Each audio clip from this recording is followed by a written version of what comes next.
You know, when you're isolated for long periods of time, whether or not like you're around people or whether you actually are just by yourself, like when you isolate yourself emotionally and close yourself off for longer periods of time, for whatever reason, it can kind of, you really go inside, right? That's a very blanket way to say it. It takes you real down deep inside of yourself, you know, and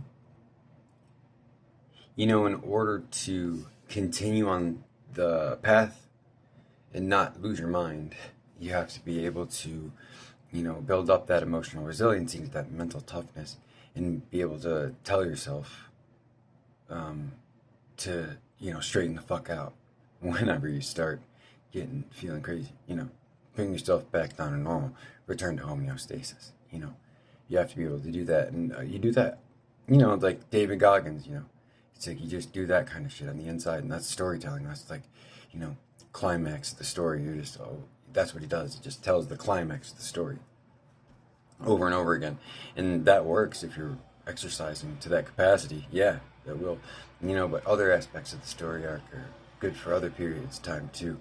And so when you enter the realm of kind of like hidden messages and cryptography and stuff like that, um, those kind of things I need to be careful with because it's so easy to slip into the realms of like overanalyzing things numerologically because you can find significant numbers in anything you look in, and that does not make it significant.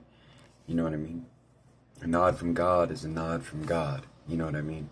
And if that involves 11:11 on the clock or 3:33 on the clock or 1:55, it doesn't really matter. It's not my job to time that out.